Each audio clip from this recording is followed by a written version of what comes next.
हरे कृष्णा। उपस्थित सभी भक्तों का बहुत बहुत स्वागत है आज के हमारे सत्र में, जिसमें हम लोग भगवत गीता अध्याय 3 श्लोक संख्या 17 को कंटिन्यू करेंगे। कल भी हमने 17 के बारे में पढ़ा था, थोड़ा सा हमने श्लोक पढ़ा था, तात्पर्य पढ़ा था, और आज हम उसकी व्याख्या सुनेंगे, जिससे हमें समझ में आएगा कि हमारी स्थिति कहाँ पे है और हमें किस गंतव्य तक जाना है, हमारा लक्ष्य कहाँ पर होना चाहिए, है ना। तो चलिए शुरुआत करते हैं प्रार्थनाओं के साथ। ओम नमो भगवते वासुदेवाय। ओम नमो भगवते वासुदेवाय। ओम नमो भगवते वासुदेवाय। ओम अज्ञानतिमिरान्धस्य ज्ञानाञ्जनशलाकया चक्षुरुन्मीलितं येन तस्मै श्रीगुरुवे नमः। नमो विष्णुपादाय कृष्णपृष्ठाय भूतले श्रीमते भक्तिवेदान्त स्वामिन् इति नामिने। नमस्ते सारस्वते देवे गौरवाणी प्रचारिणे निर्विशेष शून्यवादी पाश्चात्य देशतारिणे।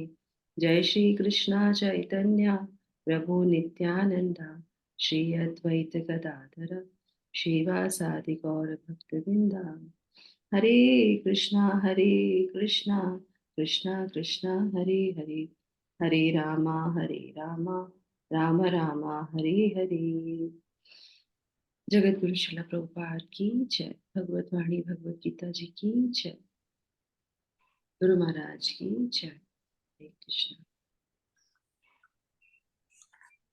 हरे कृष्ण। अभी हम लोग शुरू करते हैं अध्याय 3। मेरी आवाज आप लोगों को सही आ रही है? मैं थोड़ा सा स्लो बोल, धीमा बोल, मतलब कम। आवाज आ रही ठीक आ रही है। तो कल हम लोगों ने आप लोगों का जो है आत्म साक्षात्कार है ना, उसके बारे में जाना था। आप लोगों ने बहुत अच्छे से बताया कि हमारी स्थिति क्या है, हमें कहाँ आगे बढ़ना है। बहुत सी माताओं ने बोला कि मैं ये संकल्प भी ले रही हूँ, नए साल में हम अच्छे से प्रयास कर रहे हैं। बहुत अच्छा। तो एटलीस्ट हमें ये पता चला हमारी स्थिति कहाँ पे है और हमें कहाँ तक जाना है। फिर भी आज के श्लोक से जो है, क्योंकि ये नया हमारा अनुभाग चालू होगा, तो इसमें भगवान अर्जुन को समझाते हैं कि हमें अपने जो है कर्तव्य करने होते हैं और उदाहरण प्रस्तुत करने के लिए भी करने होते हैं। पर वो व्यक्ति जो आत्मरत हैं, भगवान से बिल्कुल जो है उनकी आत्मा से उनका जो है कनेक्शन हो जाता है, तो उनको कोई भी प्रिस्क्राइब ड्यूटीज नहीं रहती हैं। मतलब जो वर्ण आश्रम जो धर्म है उसके अंतर्गत जो भी हमें बताया जाता है, स्त्री का धर्म, पुरुष का धर्म, क्षत्रिय का धर्म, वैष्णव का धर्म, सारे धर्मों से परे हो जाता है वो। तो वो यहाँ पे बताते हैं। तो अब हम लोग जैसे कल हमने देखा था, पर एक चीज मैंने जो देखी वो ये थी कि वो डिटर्मिनेशन नहीं आया पढ़ने के बाद। जब हमने योगा लेटर पढ़ा तो एक डिटर्मिनेशन आना चाहिए कि नहीं, आज ही इसी समय ही हमको जो है आगे बढ़ना है। अगर हम कोई चीज पढ़ते हैं तो हमें ये समझ में आना चाहिए कि जब भगवान कह रहे हैं कि तुम्हारा आगे का जो जन्म, आगे की जो उम्र तुम्हारी बढ़ेगी, वो तुम पाप की ही लोगे। तो आज ही इसी समय हमें पाप खत्म करने हैं। शिला प्रभुपाद से जब एक व्यक्ति, उनके जो भक्त होता है विदेशी, वो बोलता है शिला प्रभुपाद हमने बहुत पाप किए हैं, हम कैसे कृष्ण भावना भावित हो सकते हैं। तो वो कहते हैं 1 सेकंड लगता है। 1 सेकंड, 1 सेकंड मतलब क्या? तुरंत डिसीजन ले लिया कि नहीं, क्योंकि ये माता जी गलत। आवाज नहीं आ रही। सबको नहीं आ रही है, मुझे ही सब। आ रहे हैं माता जी। ठीक है। हरे कृष्णा। तो कहने का मतलब यहाँ पे क्या है कि तुरंत डिसीजन लेना चाहिए कि अब हमें ऐसा ही करना है, बाकी भगवान पे छोड़ दो। अगर कुछ परेशानी होती है तो भगवान फिर उसको देखेंगे और हम दोबारा से फिर प्रयास करेंगे, पर डिसीजन तो लेना होता है ना। पहली बार में डिसीजन लेना ही पड़ता है। तो वो मुझे कल के सत्र में थोड़ी सी कमी लगी। करते हैं, करते रहेंगे, प्रयास कर रहे हैं, प्रयास करना नो डाउट बहुत अच्छा है, पर एक डिटर्मिनेशन होता है ना कि नहीं, करना ही करना है, हमने संकल्प ले लिया। तो वो चीज मुझे थोड़ी सी कम लगी। कोई बात नहीं। अब हम आज फिर आपको कुछ समझाएंगे जिससे आपको समझ में आएगा कि हमारी स्थिति कहाँ पे है। ठीक है। तो इस श्लोक में, यस माता जी, एक माता जी फिर से एक श्लोक पढ़ लीजिए थोड़ा सा, और उसका अनुवाद, और फिर हम व्याख्या शुरू करते हैं। मैं पढ़ू माता जी। संतोषनी माता जी आप श्लोक पढ़िए और उसका अनुवाद, अनुवाद जो है बोलना माता जी पढ़ लेंगे। Yes। यतु आत्मरति एव स्यात् आत्मतृप्तः च मानवः आत्मनि एव च सन्तुष्टः तस्य कार्यं न विद्यते। मोना माता जी ट्रांसलेशन पढ़िए। कृष्णा माता जी, जगत गुरु श्री श्री शिला प्रपात की जय।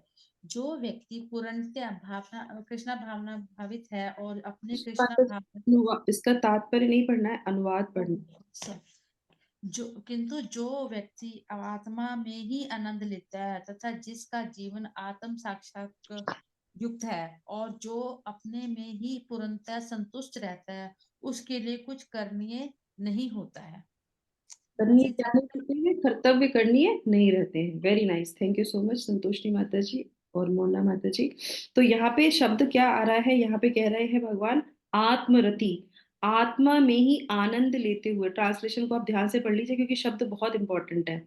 उसके बाद कह रहे हैं एव, निश्चय ही, स्यात मतलब रहता है, आत्म तृप्त, स्वयं प्रकाशित। आत्म तृप्त का मतलब होता है स्वयं प्रकाशित। और उसके बाद च मानव, मनुष्य। और उसके बाद जो है आत्मानी, आत्मानी अपने में, एव केवल च तथा संतुष्टः मतलब पूर्णतया संतुष्ट रहता है। किसमें? तृप्त रहता है, संतुष्ट रहता है पूरी तरीके से, आत्मा में ही आनंद लेते हुए। ऐसे व्यक्ति जो है बड़े दुर्लभ होते हैं।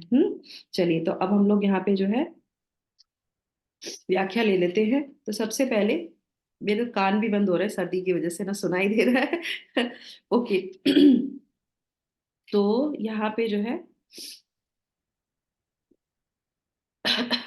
निर्धारित कर्तव्यों का पालन। हाँ, आत्मरति से शुरू करते हैं हम। तो आत्मरति में हमेशा जो एक, इसका अपोजिट मैंने कल का आपको बताया था, इंद्ररति। जो इंद्र में इंद्रियाराम, इंद्रियाराम में पिछले श्लोकों में आया था, जो इंद्रियों में ही अपने आप को संतुष्ट करने का प्रयास करता है। और उसका अपोजिट कौन होता है? आत्माराम, मतलब आत्मरति, जिसकी रति आत्मा में हो जाती है। तो यहाँ पे अगर आत्मा को परमात्मा भी समझेंगे तो भी चलेगा, है ना, क्योंकि आत्मा क्या है? परमात्मा का पार्ट एंड पार्सल है। तो उसकी अनुभूति जो है परमात्मा से हो जाती है। तब एक होते हैं जो ब्रह्म को समझने वाले होते हैं। ठीक है, वो भी हम मान सकते हैं क्योंकि हम भक्ति भक्ति योग में रहते हैं। हमारी परंपरा में भक्ति को पहले बताया गया है। तो हम ब्रह्म को ना मानते हुए हम क्या मानते हैं? भगवान को मानते हैं। तो क्या है, जिसकी आत्मा भगवान से जो है संबंध स्थापित करती है, वो उसके आनंद की बात यहाँ पे हो रही है। ठीक है, अब आ जाते हैं। अब मैं आपको अम, थोड़ा सा ले जाऊंगी योगा की तरफ। ठीक है, तो योगा में क्या होता है? पंचकोश विधि होती है। हम्म तो सबसे पहले जो विधि होती है वो सबसे पहले आती है आनंदमय। हम्म सॉरी, अन्नमय कोश। अन्नमय कोश क्या होता है? अन्नमय कोश सबसे पहली स्थिति होती है। और अन्नमय कोश में सबसे पहले जो है व्यक्ति किस चीज की तृप्ति करता है? उसकी आनंदी जो आनंद जो लेता है, वो जो सुख प्राप्त करता है वो भोजन से करता है। भोजन की क्वालिटी और भोजन की क्वांटिटी ही उसको तृप्त करती है। उसका जो पूरा कॉन्सेंट्रेट है, उसकी जो चेतना है, वो सिर्फ जो अन्नमय कोश में ही विराजमान रहती है। और सारी अपनी जो इंद्रियां हैं वो उसी में ही लगाता है ना। कानों को, नाक सूंघना, खाना, स्वाद लेना, देखना, सारी इंद्रियां उसमें लगा देता है। तो वो हो जाते हैं जो कहते हैं ना कि बहुत उनको प्रसन्न आपको करना है तो बस उनको अच्छे से अच्छा खाना बना के दे दे दीजिए, वो खुश हो जाएंगे। तो उनकी सारी जो है उसी में ही विराजमान रहती है। और आज के आधुनिक युग में क्या हो रहा है? आज के आधुनिक युग में जो है मोस्टली जो है इसी अन्नमय कोश को बढ़ा दिया गया है। तो हम ना चाहते हुए भी उसी की तरफ अट्रैक्ट होते हैं।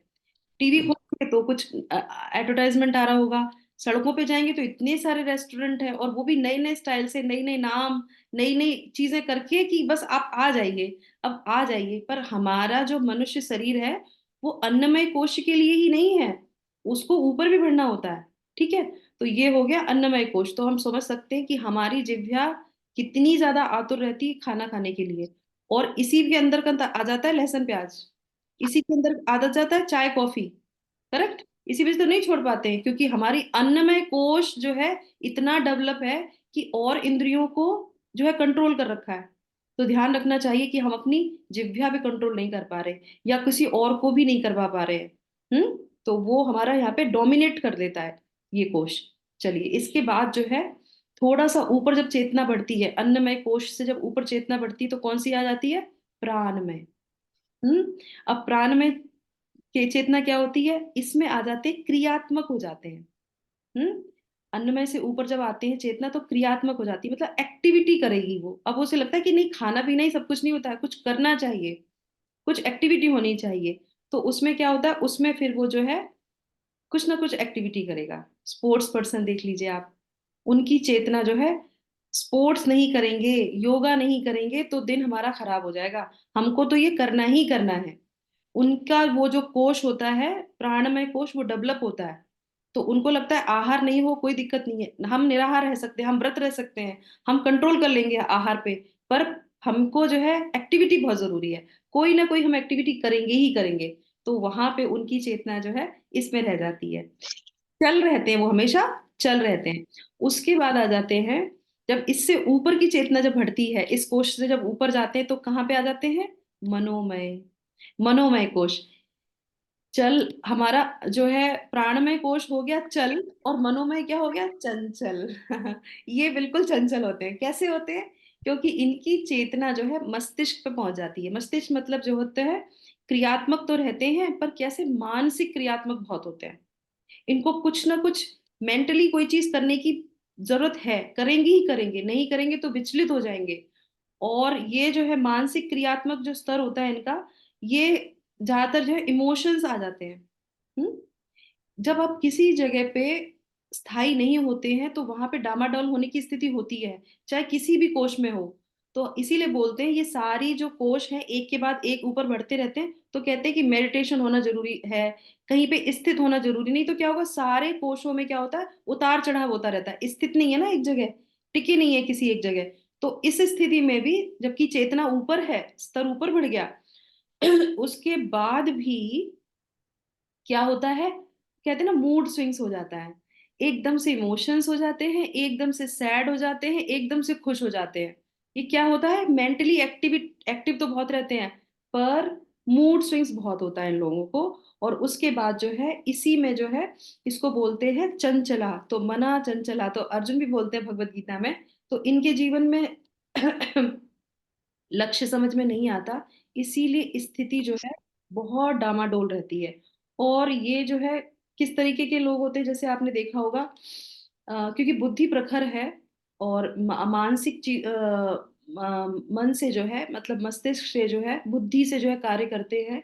तो क्या होता है, बहुत अच्छे राइटर होंगे, बहुत अच्छे पोइट होंगे, कविता करेंगे, गजल गाएंगे, ऐसी चीजों में उनको बहुत अच्छा लगता है क्योंकि बुद्धि है।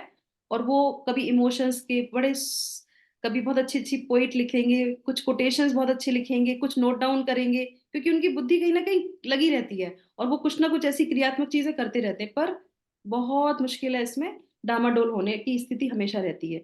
इसके बाद चेतना और ऊपर बढ़ती है, खाने पीने से ऊपर उठ के, एक्टिविटी से ऊपर उठ के, मेंटली एक्टिविटी से ऊपर उठ के किस में आ जाते हैं, ज्ञानमय कोश में।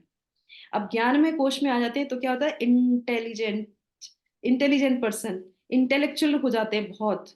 और ये जो है इसमें किस में फंस जाते हैं, क्योंकि मैंने क्या बोला, इन सभी चीजों में एक कॉमन चीज है, वो क्या है कि गोल निर्धारित नहीं होता, भटकते हैं, प्राप्त करने की कोशिश करते हैं तो इज्म में आ जाते हैं, नेशनलिज्म, कम्युनिटिज्म, और कुछ भी, कोई भी इज्म अपने जीवन में ले लेते हैं और उसी को अपना लक्ष्य बना लेते हैं, अब मुझे इसी के लिए अपना पूरा जीवन निकालना है। क्योंकि ज्ञान है, सब कुछ है, उनको पता है कि इन चीजों में नहीं फंसना है, लोअर चीजों में नहीं जाना है। चीजें तो उनकी हायर हो गई, ऊपर की स्तर, उनका स्तर बढ़ गया, पर क्या होता है, इज्म में फंस जाते हैं ये, है ना, किसी ऐसी चीज को अपना लक्ष्य बना लेते हैं जिससे उनको कुछ मिलने वाला नहीं है, और उसी को ही अपना पूरा जीवन दे देते हैं। और इसके अंतर्गत जो है कौन से लोग आते हैं, वैज्ञानिक लोग आएंगे, है ना, साइंटिस्ट लोग जो होते हैं, क्योंकि उनकी बुद्धि काफी होती है, इंटेलिजेंट होते हैं, और पर ऐसी चीज को अपना लक्ष्य बनाते हैं जो उनको उनके गंतव्य तक नहीं पहुंचाता है, मतलब मनुष्य जन्म का गोल नहीं ले पाते हैं वो लोग। उसके बाद जो आता है, इंटेलिजेंट के ऊपर जब आता है, तब आता है आनंदमय कोश। हम्म ये आनंदमय कोश जो होता है, ये इसमें होती है सोल की जो है उनको अनुभूति, कि हम ये शरीर नहीं है, हम आत्मा हैं। और जब आत्मा के बारे में उनको समझ में आता है, तब फिर वो जो जो जितने भी ये जो नीचे वाले प्लेटफॉर्म थे, ये सब शरीर के प्लेटफॉर्म है, करेक्ट। इसमें आप ध्यान देना कि ये जितने भी कोश हैं, पर ये कोश डेवलप होते हैं, पर आत्मा की अनुभूति इनमें कहीं नहीं होती है, ये शरीर में ही डेवलप रहेंगे। पर आनंदमय कोश जब डेवलप होता है इनका, तब इनको शरीर से अलग होके ये आत्मा की तरफ बढ़ते हैं। तब इनको पता चलता है कि आनंद तो यहाँ पे है। अब हम इसको दे देते हैं थोड़ा सा, अगर हम एक उनको, जैसे बच्चों को नंबर मिलते हैं ना, इसमें इतने नंबर मिले, इसमें नंबर मिले, तो अगर हम कोशों में अगर उनको अगर हम थोड़ा सा नंबर दें, तो समझ लीजिए कि 5 पैसा है आपका अन्नमय कोश, 25 पैसा है आपका प्राणमय कोश, 1 रुपया है आपका, कौन सा था तीसरा नंबर का, मनो मनोमय। मस्तिष्क। मनो में हाँ, 1 रुपया है मनोमय, और 5 रुपये है किसका, ज्ञान में। ज्ञान में। और आनंद में कितना होगा पैसा, आप बताओ, कितने रुपए, कितने पैसे होंगे। 10 रुपए। 10। अनलिमिटेड, हाँ, 100%। अनलिमिटेड, 100%। इन्फिनिटी। संतोषी माता क्या बोली, कितने बताए संतोषी माता जी ने,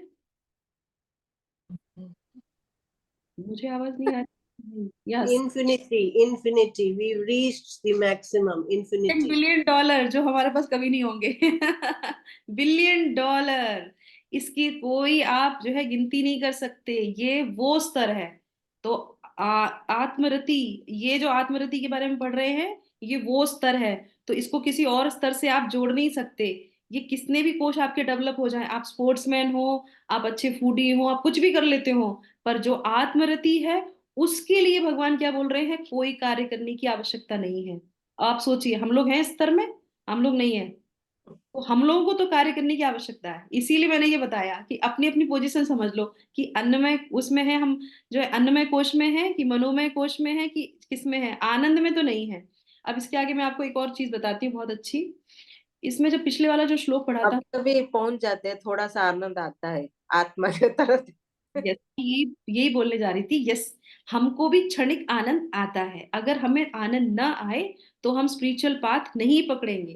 तो हमको भी आता है आनंद, ऐसा नहीं है, क्योंकि हम जो ABCD प्रिंसिपल्स हमको दिए, हम उसको फॉलो करते हैं, और भगवान हमको बीच बीच में वो टेस्ट देते हैं, पर हम पूरी तरीके से नहीं है। इसीलिए हमारी डामाडोल स्थिति हो जाती। पर जो भक्त है उसको रस आता है थोड़ा थोड़ा, इसीलिए उसने चखा है ना, इसलिए वो लोअर लेवल पे नहीं जाता। एक बार हायर टेस्ट हो जाता है, तो उसके बाद फिर वो लोअर उस पे जैसे कल जो है, कौन सी माता जी बोल रही थी, पल्लवी माता जी बता रही थी कि जो है मुझे इंद्र तृप्ति में अब मन नहीं करता है ना। तो ये बिल्कुल फैक्ट है। एक बार जब आध्यात्म में कोई व्यक्ति आता है, तो उसके बाद जो लोअर जो चीजें होती है, वो कहते हैं क्या मतलब है इसको करने का। तो ये जो कोश है ना, ये डेवलप होते हैं। अब आप इसके लिए सिद्धि करने की जरूरत नहीं है, आप भक्ति करेंगे, आप सीधे डायरेक्ट जो है आनंदमय कोश को ओपन कर लेंगे। ये ये जो है पावर है योग का। करेक्ट। तो अब हम आगे आते हैं। आपको मैं बताती हूँ कि ये जो है हमारे बोला गया है इसमें 3 से, इसको आप रिकैप कर लीजिएगा सैटरडे संडे के उसमें, क्योंकि ये बहुत इंपॉर्टेंट है। 3.4 से लेके 3.16 तक भगवान जो है यहीं पे बताते हैं कि हमने क्या पढ़ा है, सॉरी हमने क्या करना चाहिए एक व्यक्ति को। 3.4 से शुरू हो गया था, और 3.16 पे आके खत्म हो गया। 9 से जो है शुरू, दूसरी सत्र हो गया, दूसरा जो है अनुभाग शुरू हो जाता है। पर 4 से वो शुरू कर देते हैं बोलना कि तुम्हें कर्तव्य करने ही चाहिए, और उसके बाद वो उसको निष्काम सकाम कर्म से शुरू करते हैं, और फिर वो जो है निष्काम कर्म तक जो है वो फिनिश कर देते हैं। तो इसके बाद आ जाता है यहाँ पे कि जो आत्मा के स्वयं प्रकाशित आनंद से तृप्त रहता है, और वो जो है पेय पदार्थ हुए, अन्न हुआ, नृत्य हुआ, गीत हुआ, इन सब में से वो जो है उसमें आनंद नहीं लेता, और वो ही व्यक्ति जो है वेद में वर्णित कोई भी कर्तव्य करने से, उसको ये कर्तव्य करने की आवश्यकता नहीं रहती जो वेदों में वर्णित है, क्योंकि वो सदा सर्वदा स्वयं को आत्मा के रूप में दर्शन कर पाता है। आत्मा के रूप में दर्शन करने का मतलब क्या है, अपने आप को समझ लेता है कि हम कौन है। ठीक है। तो मैं आपको एक बहुत अच्छी चीज यहाँ पे समझा रही हूँ, अगर आप चाहो तो नोट डाउन कर लो। उपनिषद के अनुसार आत्मा के 8 गुण हैं। ठीक है। तो आप लोगों के 8 गुण, मेरे 8 गुण। अब हम लोग को ध्यान से सुनिएगा, फिर मैं पूछूंगी अगर एक भी गुण आपको याद रह गया तो। तो सबसे पहले जो है, आत्मा के 8 8 गुण होते हैं, वो कौन कौन से हैं। सबसे पहले जो है वो निष्पापता। निष्पापता, पाप वो कर ही नहीं सकता, आत्मा का गुण है ये, हम सब आत्मा है। दूसरा है आयुहीनता, हम्म? तीसरा है मृत्यु शून्यता, आयुहीनता, मृत्यु शून्यता। चौथा है शोकहीनता, शोकहीनता। आप सोचिए, सुनने में कैसा लग रहा है, हम तो शोक में ही रहते हैं हमेशा। उसका इसका गुण क्या है, शोकहीनता। उसके बाद है भूख और प्यास से रहित होना, भूख से जो है जो है रहित होना, प्यास से रहित होना, दोनों चीजें अलग अलग, ठीक है। उसके बाद है आनंदमयता, हमेशा ब्लिसफुल रहता है। ये क्या है, आत्मा क्या है, ब्लिसफुल, आनंद में रहता है हमेशा। और लास्ट में क्या है, सत्य संकल्पता। सत्य संकल्पता का मतलब समझते हैं क्या है, सत्य का संकल्प लेने वाला नहीं। जैसे ही उसने किसी के बारे में सोचा, किसी भी थॉट के बारे में, और वो चीज पूर्ण हो गई। सत्य सत्य संकल्पता का मतलब होता है, एक तरह से देखा जाए, जैसे हम लोग जब हम लोग 10 ऑफेंसेस पढ़ते हैं तो उसमें बोलते हैं कि जो भगवान के भक्त होते हैं, वैष्णव होते हैं, वो कल्पतरु वृक्ष की तरह होते हैं। वो जो भी आपके बारे में बोलेंगे वो पूर्ण हो जाएगा, क्योंकि उनकी जिह्वा भगवान का नाम लेती है, तो वो सत्य संकल्पता उनके अंदर आ जाती है। और ऐसे कौन थे हमारे, शिला प्रभुपाद। ये सारे गुण जो हैं शिला प्रभुपाद के अंदर थे। हम लोग को अगर शिला प्रभुपाद को देखेंगे तो हमें सारी चीजें याद रहेंगी। अब आप मुझे बताइए, इनमें से हमारे अंदर कौन सा गुण है, एक भी नहीं है, एक भी नहीं है। निष्पापता है, हम हमेशा पाप करते हैं, करते ही करते हैं, जाने अनजाने पाप होगा ही होगा हमसे। आयुहीनता, हम हमें हमें यही रहता है कि अरे हम तो ओल्ड होते जा रहे हैं, हमारे बाल झड़ते जा रहे हैं, कुछ ना कुछ, मतलब हमारी आयु घट रही है, हमेशा हमें ये चिंता रहती है, जबकि हमारे तो कुछ होता ही नहीं है। हमको बाल झड़ने से इतनी टेंशन हो जाती है, आप सोचिए, हम उम्र हमारी ढल रही है, हम वो पढ़ रहे हैं, ये क्या है, ये शरीर है। शरीर के पॉइंट से तो नहीं बोल रहे हैं यहाँ पे, क्योंकि आयु। और उसके बाद क्या है, मृत्यु शून्यता, हम तो मरते भी नहीं है, पर हमको टेंशन क्या होती है, हम कल मर जाएंगे, हमको ये हो जाएगा, हमको वो हो जाएगा, हम तो है ही नहीं इस कैटेगरी में। उसके बाद क्या है, शोकहीनता, ये पॉइंट मुझे बहुत अच्छा लगता है। शोकहीनता मतलब कितना शोक में रहते हैं, इस चीज से शोक, उस चीज से शोक, ये दुख हो गया, वो दुख हो गया। मैं अपनी बात कर रही हूँ, आप लोग की बात नहीं कर रही, आप लोग को होगा, पर मुझे इनमें से एक भी गुण मेरे अंदर नहीं है। उसके बाद है भूख प्यास, हमेशा खाने पीने के बारे में ही सोचते हैं, ठीक है। और आनंदमयता, है ना। तो आनंदमयता में हम टच कर लेते हैं, क्योंकि हम भगवान का नाम जब करते हैं तो उसमें हमें एक क्षण के लिए आनंद तो आता है ना। जब हम भगवान की कोई सेवा करते हैं, मैं अपना एक्सपीरियंस शेयर कर रही हूँ, कोई भी जब हम सेवा करते हैं तो इतना आनंद आता है। बहुत से लोग मुझे कहते हैं, जो मुझे बहुत प्यार करते हैं, वो मेरे स्वास्थ्य की बहुत चिंता करते हैं, कहते हैं माता जी आप अपना ध्यान रखिए, ध्यान रखिए। पर मुझसे कोई पूछे कि मेरा शरीर का जो सुख है मुझे बिल्कुल अच्छा नहीं लगता। मुझे जब मैं जब सेवा में होती हूँ तो भगवान की कृपा से, गुरु की कृपा से मुझे कुछ परेशानी भी नहीं होती है, उसके बाद मैं जरूर बीमार पड़ जाती हूँ। तो इसलिए बोल रहे कि वो आनंद की अनुभूति अलग होती है ना। और उसके बाद जो है सत्य संकल्पता, तो शिला प्रभुपाद जब भी किसी भक्त के बारे में कुछ बोलते थे तो वो पूर्ण हो जाता था। क्यों, क्योंकि वो इतने जो है सत्य संकल्पता जो है, ऐसी आत्मा थे। तो ये हमारे सबके अंदर ये गुण होते हैं, और हम इन गुणों के साथ ही, मतलब ये हम हैं, हमारे अंदर गुण है, पर क्या है, और कोशों में इतने ज्यादा डोमिनेट हो गए हैं कि अपने ही गुणों को दबा दिया है हमने। तो ये हमारे अंदर गुण है, पर ये है कि पूर्ण रूप से क्या है, वो भगवान की कृपा से ही ये चीजें हमें मिल पाती हैं। ठीक है, अब यहाँ पे जो है तो हमारी कौन सी जगह है ये हमें समझ में आ गया। अब उसमें जो है उदाहरण के लिए ये हो गया। अब आ जाते हैं रति का शब्द लेके, है ना, 5 मिनट बचे हैं। तो रति का अर्थ होता है सुख तथा निरंतर जो है आकर्षण। माता जी 8 गुण से 7 ही आपने बताया। एक तो पे हो गया, एक अनु। भूख और प्यास इकट्ठे दो थे ना, भूख और माता जी भूख और प्यास दो अलग अलग बोले दो माता। अलग, अच्छा ठीक है, ठीक है, थैंक यू। तो क्योंकि बहुत से लोग होते हैं जो भूखे रहते हैं कुछ समय तक, पर कहते हैं कि बिना पानी के कुछ अलग समय तक रह सकते हैं। ये दोनों अलग अलग कैटेगरी हैं, इस तरीके से। तो आ जाते हैं रति पे। तो रति का मतलब क्या होता है, सुख तथा निरंतर आकर्षण। तो ये कब होता है उसको, तो भौतिक विषयों में अगर हमें रति होती है तो उसका हमारा परिणाम क्या होगा, निराशा होगा। हमारी रति क्या होती है, भौतिक सुख में, तो इसलिए हम निराशा में रहते हैं। अगर हमारी रति किस में रहेगी, परमात्मा में, भगवान में, तो क्या होगा, तो उसके बाद जो आता है वो कहते हैं तृप्त। जो 3 शब्द आए थे ना, श्लोक में आत्मरति, आत्मतृप्त और संतुष्ट, तो ये एक दूसरे से कनेक्ट है। कैसे कनेक्ट है वो मैं बताती हूँ। भगवान, जब हमारी आत्मा की रति जो है भगवान में होती है, परमात्मा में होती है, तो हमें क्या मिलती है? तृप्ति मिलती है। तो हम तृप्त होते हैं। तृप्त से याद आया ना, हम लोग जब गाते हैं गोपी गीत, तो उसमें क्या है? तब कथामृतम तप्त जीवनम। क्यों वो कहते हैं कि भगवान के बारे में गुणगान सुन के हमारी जो है आत्मा तृप्त होती है। और इसी का दूसरा भी जो है, अभी हम लोग जो सुबह जो गाते हैं गुरु अष्टकम, तो उसमें भी आता है चतुर्विधा श्री भगवत प्रसादो स्वादन तृप्ताम हरिभक्त संघा प्रत्वैव तृप्तिम, है ना, आता है ना इसमें। तो कहते हैं, क्या कहते हैं, गुरुदेव जब भक्तों को प्रसाद लेते हुए देखते हैं और उनको तृप्त देखते हैं, कौन? गुरु जब भक्तों को प्रसाद खा के तृप्त देखते हैं, तो वो भी तृप्त हो जाते हैं। ये तृप्ति है। इस तृप्ति को सही तृप्ति बोला जाएगा। ये तृप्त मानने मतलब सही तृप्त है, नहीं तो वो जो है तृप्त नहीं हुआ। तो यहाँ पे जो इस श्लोक में जो तृप्त बोला जा रहा है, ये वो तृप्ति है, ठीक है। और अगर ऐसी जब तृप्ति हमारे अंदर होती है तो फिर क्या होता है? उसके बाद आ जाते हैं संतुष्टा। तो इसमें अगला श्लोक में जो शब्द आया है वो क्या है? आत्मेव च संतुष्टः। तो जो व्यक्ति आत्मा में ही संतुष्ट रहता है, आत्मरति हुई भगवान में, उससे हमें तृप्ति मिली, और जब वो तृप्ति मिलती तो क्या होता है? हम पूर्णतः संतुष्ट हो जाते हैं, ठीक है।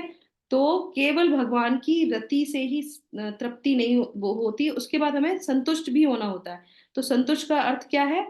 संतुष्टि का अर्थ है इसी जीवन में, जो इस श्लोक में बताया जा रहा है, इसी जीवन में मतलब वर्तमान में ही पूर्ण सुख की अनुभूति होती है। अब जीवित रहते हुए आपको उसकी अनुभूति होगी। कौन थे ऐसे जिनको भूख प्यास नहीं लग रही थी और वो संतुष्ट थे, तृप्त थे? भूख प्यास नहीं लगती है, कौन थे वो?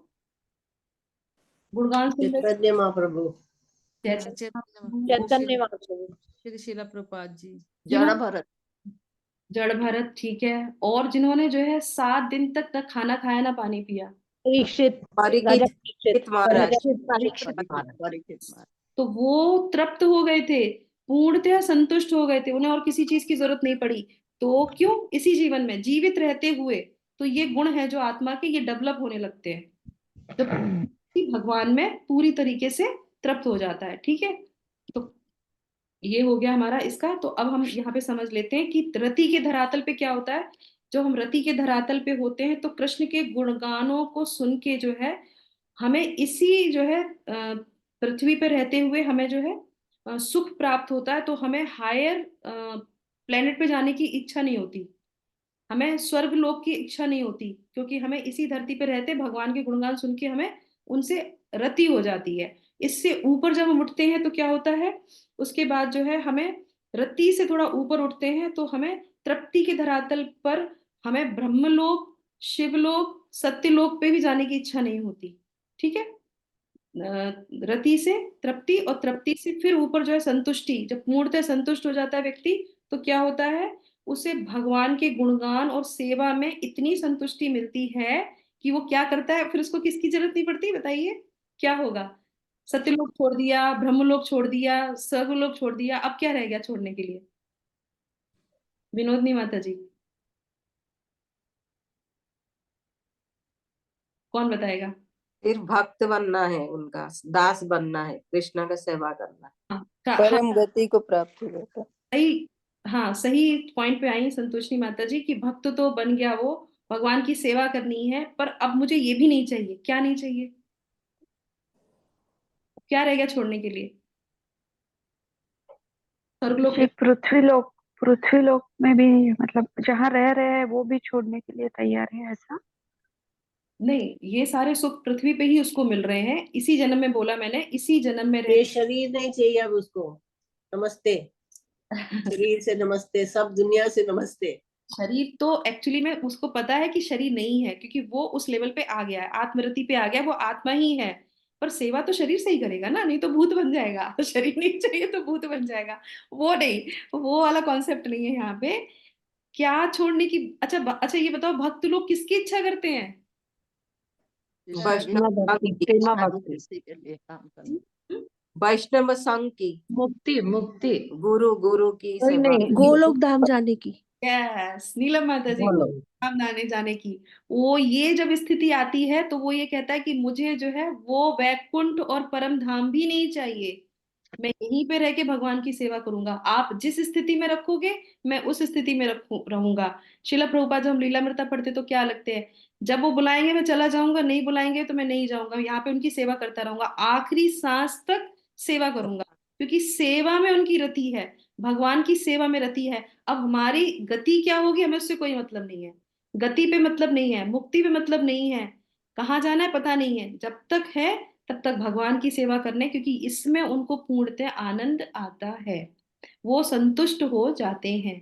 तो यहाँ पे उन लोगों के लिए कर्तव्य न करने के लिए बोला गया है, हमारे लिए तो कर्तव्य है, क्योंकि हम तो उस लेवल पे हैं ही नहीं, तो हमको तो अपने सारे कर्तव्य करने ही चाहिए, इसलिए भगवान यहाँ पे बोल रहे हैं। और ऐसे ही व्यक्ति क्या है, कौन होते हैं, उदाहरण होते हैं। तो यहाँ पे अर्जुन को समझाया जा रहा है कि ये व्यक्तियों के लिए कर्तव्य न करे जाते हैं, तुम तो करो तुम तो करो, क्योंकि तुम तो हो ऑलरेडी मेरे भक्त, तुम्हें आत्मरति है, तुम भगवान को मानते हो, पर दूसरों के लिए उदाहरण प्रस्तुत करने के लिए तुम्हें करना पड़ेगा। शिला प्रभुपाद को जपा करने की जरूरत नहीं थी, शिला प्रभुपाद को कुछ भी करने की जरूरत नहीं थी, पर वो किस लिए कर रहे थे, दूसरों को दिखाने के लिए। उनसे एक बार जो है एक व्यक्ति ने बोला कि शिला प्रभुपाद आप मुझे ये बताइए कि ये जो आप शेव करते हैं ये क्या जरूरत है, कृष्ण भगवान के तो लंबे लंबे बाल थे, अर्जुन के लंबे लंबे बाल थे, मूछें थी, हम लोग को आप बोलते हैं कि आप शेव कर को रखो, ऐसे रखो। तो शिला प्रभुपाद क्या बोलते हैं, तुम्हारे गुरु के बाल है या नहीं है बताओ। तो कहते नहीं है, बस follow the instruction of your Guru, that's all अपने गुरु के सोचो, क्योंकि तुम्हारे अंदर अभी उतनी बुद्धि नहीं आई है कि तुम ये सब चीजों को समझ पाओ, तो जो गुरु कह रहा है उसको समझ लो। तो शिला प्रभुपाद ने हमको क्या बोला है, एबीसीडी फॉलो करनी है, 16 राउंड करने हैं, मंगला आरती करनी है, कोई अल्कोहल नहीं पीना है, ये करते रहेंगे तो हम आगे बढ़ते रहेंगे। तो हमारा कर्तव्य क्या है, भगवान के नाम का जप करना है, स्मरण करना है, 4 रेगुलेटिव प्रिंसिपल फॉलो करने हैं, जो भी नियम है उनको फॉलो करते हुए अपनी साधना को मजबूत बनाना है। हमारा कर्तव्य तो यही है, जो भक्त हैं और जो उससे नीचे हैं, जो मैंने योगा लेटर में समझाया था, उनको इस लेवल पे आना है। तो नए साल आने पे आप सब लोग जो है 16 राउंड पे पहुंचिए, 4 रेगुलेटिव्स कीजिए, भगवान को भोग लगा के खाइए, मंदिर में जाके सेवा कीजिए, कंठी पहनिए, तिलक धारण कीजिए, पूर्ण हो गया आपका यज्ञ, यही यज्ञ है। अब आप सोच लीजिए हम कौन से लेवल पे हैं, अब जिस लेवल पे है उससे आगे बढ़ना है, ठीक है। तो यहीं पे हम इसको जो है विराम करेंगे और कल हम लोग लेंगे। माता जी प्रश्न पूछना था आपने। हम अभी इसको जो है विराम करते हैं, शिला प्रभुपाद का धन्यवाद करते हैं, फिर प्रश्न लेंगे। हाँ, जगत गुरु शिला प्रभुपाद की जय। Hare Krishna Krishna Krishna Hare Hare, Hare Rama Ram Rama Hare Hare. Hare Krishna, thank you so much. Yes माता जी, प्रश्न पूछिए। अब माता जी आप